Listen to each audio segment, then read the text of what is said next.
Maayong buntag migo. Tag-om na po dire migo pero init gihapon kay migo pero ni ulan gabi migo o kira migo dali migo mamahaw ta migo mo anhi ta dire mangidoy. Mangukoy ta dire migo. Moadto na po ta sa palengke migo nya dire migo na mga kuan dire migo mga lamas, mga saging nya na migo nya dire ta migo mutuan ta migo nungkap ta dire pinaksiw migo. Ay pinaksiw tulingan ginaggagmay migo lami kay na migo. Narami ko gibanyaga na migo nya nga na mga ginamos migo dali migo mga unta migo. Migo gibirahan na ako paksiw tulingan migo ako panggian sa akong kamot migo nga kuan migo hugaw pa kay akong kamot migo nya na po diri mga migo pipino migo butang nga rin kasukar migo para murag tamis migo nya sukaw nya na bumbay migo nya ano pang ginawa natin dito migo nya na pay ginamos nga kuan migo sa pangalan ginamusan ni migo kining danggit migo sa pangalan ng ginamusan sa bawdayon migo ginagmay migo ada migo bahog din ako sa mais migo naraman migo kumbate migo sige migo mga unta migo ha okay ra migo nya na dai ko pastada dai ko migo na ukabat migo okay ra gyapon na siya daw nga pagkaabat migo kay guwapo man daw na siya lamig na nagbayong pagkaon migo nga na ra tirada migo nga na lamoy ra gyapon migo ba paglamoy niya migo nga na dai siya migo tan-aw sa kamera migo ba karon ingnon nga guwapo migo munay tirada dai migo nya ni ana-ana dai ko migo sa man di man ay maklaro ang balita may maklaro ani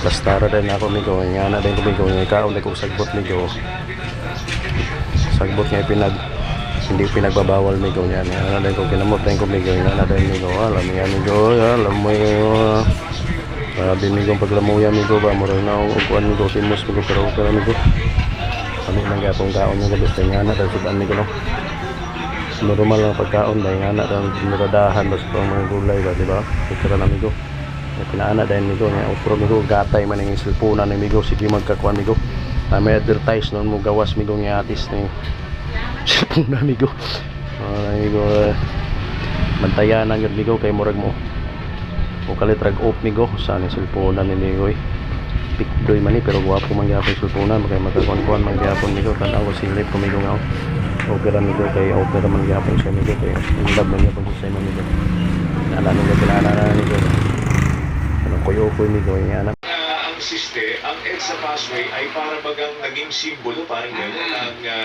ang pagkakaroon ng disiplina para sa ating mga Pilipino. Parang meron pang ano tawag dito, discrimination. Parang gano'n. Ano nangyayari?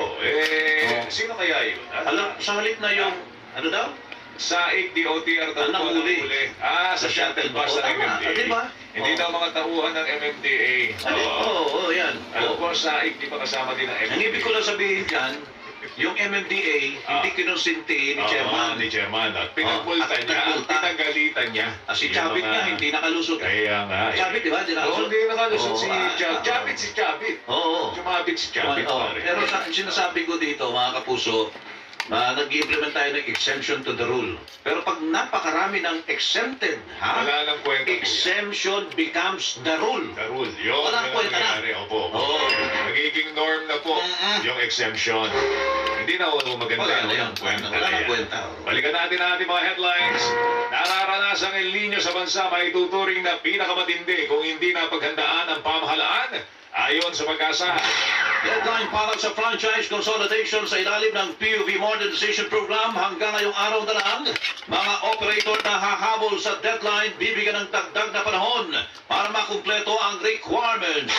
Unang araw ng tigil pasada ng grupong Piston, maliit lamang ang epekto sa pampublikong transportasyon ayon sa Land Transportation Franchising and Regulatory Board. Bawas presyo sa mga produktong petrolyo ipinatupad ng mga kumpanya na langis. Isang kumpanya may bawas presyo sa liquefied petroleum gas.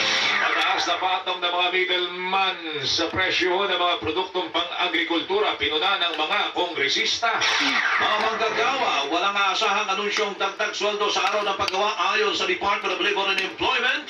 Pilipinas magpapadalaw ng barko para harangin ang Chinese vessel na namataan sa karagatang sakop naman ng Pilipinas na huling namataan dyan sa Northern Samar. Gaman sa pagpatay sa radio host na si DJ.